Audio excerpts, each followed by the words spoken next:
इंदौर के पास उज्जैनी गांव में शिप्रा नर्मदा लिंक योजना का भूमि पूजन भाजपा के वरिष्ठ नेता लालकृष्ण आडवाणी के हाथों संपन्न हुआ। इस अवसर पर उन्होंने प्रदेश के मुख्यमंत्री को बधाई देते हुए कहा कि इन्होंने अटल जी का सपना पूरा किया है। साथ ही प्रदेश के मुखिया ने घोषणा की है कि यहां शिप्रा और नर्मदा जी का मंदिर भी बनाया जाएगा। भारत के पूर्व प्रधानमंत्री अटल जी ने नदी से नदी को जोड़ने का सपना देखा था। उसे सबसे पहले प्रदेश सरकार ने पूरा किया। गुरुवार की सुबह इंदौर के पास उज्जैनी गांव में नर्मदा शिप्रा लिंक योजना का भूमि पूजन भाजपा के वरिष्ठ नेता लालकृष्ण आडवाणी द्वारा किया गया। इस अवसर पर उन्होंने सीएम शिवराज सिंह चौहान को बधाई देते हुए कहा कि अटल जी का सपना आज पूरा हुआ। मेरा सौभाग्य है कि मैं आज इस परियोजना के कार्य में सम्मिलित हुआ। ये पहला चरण है। वहीं अगले चरणों में गंगा, चंबल, गंभीर और काली सिंध नदियों को जोड़ने की योजना है। शिवराज सिंह जी चौहान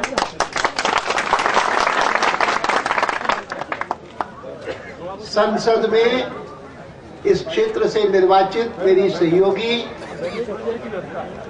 भाई लो मत यार, हाथ मत हिलाओ अपना यार। सुमित्रा महाजन, आज का अवसर व्यक्तिगत मेरे लिए और इस उज्जैनी गांव के सभी निवासियों के लिए और मध्य प्रदेश के लिए अति महत्व का है। हम दोनों के लिए माने मैं और इस ग्राम के निवासी, उनके लिए तो सौभाग्यपूर्ण है। मैंने शिप्रा के उद्गम स्थल के दर्शन किए और एक अति महत्वपूर्ण योजना जो एक प्रकार से वाजपेयी जी के समय से चली है, कल्पना की है, उसके श्री गणेश का यह अवसर है। बहुत उत्तम है कि मध्य प्रदेश की सरकार ने, शिवराज जी ने संकल्प किया है कि ये पहला चरण एक साल में ही पूरा हो जाएगा और कुल मिलाकर के जो 4 चरण होने हैं, जिनमें केवल शिप्रा और नर्मदा का ही संगम नहीं होगा, लेकिन यह 2 नदियां गंगा के साथ भी और चंबल के साथ भी और गंभीर के साथ भी, काली सिंध पार्वती, इन सब का मेल होगा। वहीं मुख्यमंत्री शिवराज सिंह चौहान का कहना था कि इस योजना से 70 शहरों के पानी की समस्या खत्म होने के साथ 3000 गांवों में पानी की पूर्ति होगी। इसके अलावा 17 लाख एकड़ जमीन को सिंचाई के लिए पानी मिलेगा। यहाँ शिप्रा और नर्मदा नदी का विशाल मंदिर भी बनाया जाएगा।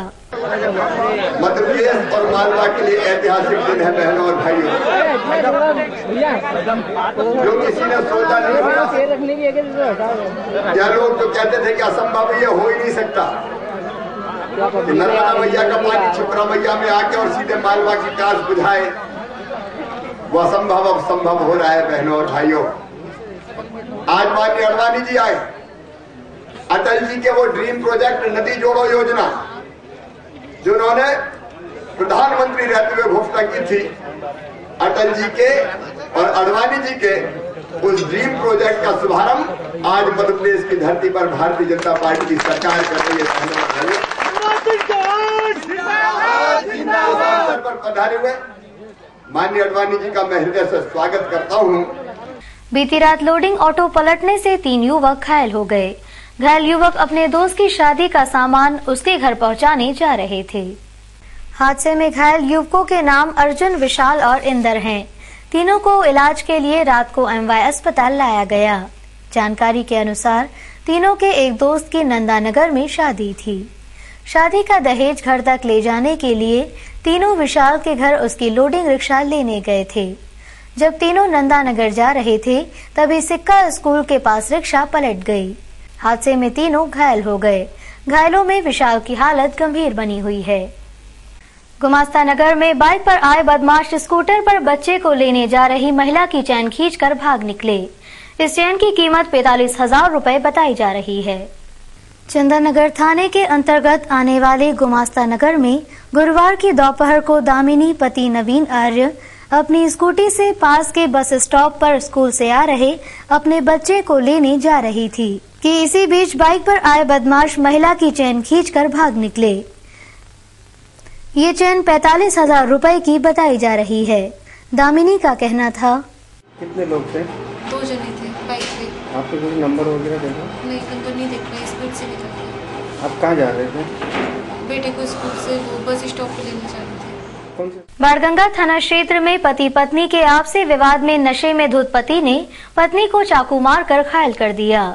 महिला को उपचार के लिए एमवाय अस्पताल में भर्ती किया गया। बाड़गंगा थाना क्षेत्र में पति ने शराब के नशे में धुत होकर पत्नी को चाकू मारकर घायल कर दिया। घायल महिला को उसकी बहन बचाने के लिए बीच में आई तो उसको भी चाकू मार दिया। सूत्रों के मुताबिक विवाद का कारण पत्नी गीताबाई ने पति को पानी मांगने पर नहीं दिया। इससे नाराज होकर पति ने चाकू मारकर गीता को घायल कर दिया। पुलिस ने मामला दर्ज कर जांच शुरू की। इस बारे में गीताबाई की बहन का कहना था, कुछ घटना नहीं, उनकी दोनों की लड़ाई हो रही थी तो मैं छुड़ाने को गई थी तो मेरा चाकू लग गया। कौन दोनों की? उनको भी मार रहे थे? उसको मार रहे थे मेरी बहन को। कौन मार रहा था? उसका आदमी। अच्छा, फिर क्या हुआ? तो मैं छुड़ाने को गई तो मेरा भी लग गया। तो आपकी बहन की हालत कैसी है अभी? ऊपर डॉक्टर में ऊपर भर्ती। तो क्या चाकू आपको मारा था? हाँ। कितनी चोट लगी उसको? उसकी परदेशीपुरा पुलिस ने पाटनीपुरा स्थित एक स्टील वर्कर की दुकान पर छापा मारकर पिता और 2 पुत्रों के साथ एक नौकर को गैस टंकियों की कालाबाजारी करते हुए गिरफ्तार किया। उनके पास से 30 छोटी और 14 बड़ी टंकियां बरामद हुई। गैस का कोटा निर्धारित होने के बाद शहर में गैस टंकियों की कालाबाजारी का धंधा जोरों पर चल निकला। इन पर अंकुश लगाने के लिए पुलिस ने कमर कसते हुए गुरुवार की दोपहर को पाटनीपुरा स्थित जीण माता मंदिर के सामने स्थित जायसवाल स्टील पर छापा मारकर वहां से नरेश पिता सुरजन लाल जायसवाल, उनके पुत्र विशाल, जीतू और नौकर जुबेर को पकड़ा। इनके पास से 30 छोटी और 14 बड़ी टंकियां बरामद की। इस बारे में सीएसपी राजेश दंडोतिया ने कहा, गैस सिलेंडर को उनको कमर्शियल रूप से उनका उपयोग कर रहे हैं और रिफिलिंग का काम कर रहे हैं, तो इसी बात पर दबिश दी गई थी। थाना प्रभारी परदेशीपुरा मिस्टर खान और उनके जो स्टाफ के लोग हैं गोविंद, देवेंद्र और राजाराम जाट, इन लोगों के द्वारा जब दबिश दी गई तो वहाँ पर 14 बड़े गैस सिलेंडर और 30 छोटे गैस सिलेंडर मिले हैं, जिनके रिफिलिंग का काम लगातार चल रहा था। चूंकि रंगे हाथों इनको पकड़ा है, वो रिफिलिंग का काम उस समय चल ही रहा था। इनके द्वारा बताया गया कि जो ऑटो रिक्शा जो डिस्ट्रीब्यूट करते हैं जो गैस सिलेंडर, उसमें वो उनको 1200 रुपये का देते हैं और फिर 250 रुपये में वो एक छोटा सा गैस सिलेंडर भरते हैं, जो स्टूडेंट्स वगैरह जो अपने हॉस्टल्स वगैरह में इसको इस्तेमाल करते हैं और लाइटिंग के लिए भी इसको इस्तेमाल करते हैं। अभी जो गैस सिलेंडर है, जो बड़े गैस सिलेंडर मिले उसमें HP, भारत और इंडियन के ये 3 कंपनियों के ये गैस सिलेंडर मिले हैं। इनमें जो नाम बताया गया है उसमें एक नरेश जायसवाल है जो कि पाटनीपुरा के रहने वाला है। इसमें इसके अलावा इसके 2 लड़के भी लगे हुए हैं, जिसमें कि एक का नाम विशाल है और दूसरे का नाम जीतू है। ये शहला मसूद हत्याकांड के आरोपी सबा फारूकी और जाहिदा परवेज की जमानत याचिका का फैसला हाईकोर्ट में माननीय न्यायाधीश ने समाचार लिखे जाने तक विचाराधीन रखा हुआ है। बहुचर्चित शहला मसूद हत्याकांड में सीबीआई ने सबा, जाहिदा, शाकिब और शूटर इमरान सहित एक अन्य को गिरफ्तार कर इंदौर की जेलों में रखा हुआ है। आरोपी सबा और जाहिदा ने जमानत के लिए सेशन कोर्ट में आवेदन दिया था, जो कि खारिज हो गया। इसके बाद आरोपी पक्ष के वकील ने हाईकोर्ट का दरवाजा खटखटाया। गुरुवार को इस मामले में वहां सुनवाई होना थी। उनके वकील अजय बागड़िया ने इस बारे में कहा कि इस बारे में माननीय जज साहब ने अपना फैसला टेबल पर सुरक्षित रख लिया, इसलिए इस बारे में ज्यादा कहना उचित नहीं होगा। और रिजर्व फॉर ऑर्डर रखा है मामला, इस पे ऑर्डर पारित करने के लिए रखा गया है। क्या आर्गुमेंट वगैरह रखे गए हैं? बहुत सारे आधार क्या बनाया गया है? बहुत सारे आर्गुमेंट रखे गए थे कि बेसिकली इनोसेंट है, इनके खिलाफ कॉन्स्पिरेसी का कोई मुकदमा नहीं बनता, इस तरह के कई आर्गुमेंट रखे गए। लेकिन क्योंकि अभी रिजर्व फॉर ऑर्डर है, इसलिए मेरा कुछ कहना उचित नहीं। जमानत का आधार क्या दिया है? मेरा कुछ कहना स्टेज पे उचित नहीं रहेगा, क्योंकि रिजर्व फॉर ऑर्डर रखा गया है। अरंडी के बीज खाने से एक ही परिवार के 5 बच्चे बीमार हो गए। सभी को उपचार के लिए एमवाय अस्पताल में भर्ती किया गया। सभी बीमार मजदूर परिवार के हैं। एमवाय अस्पताल में भर्ती इन बच्चों के नाम महेश, भुरू, सोनू, बबली और ललिता है।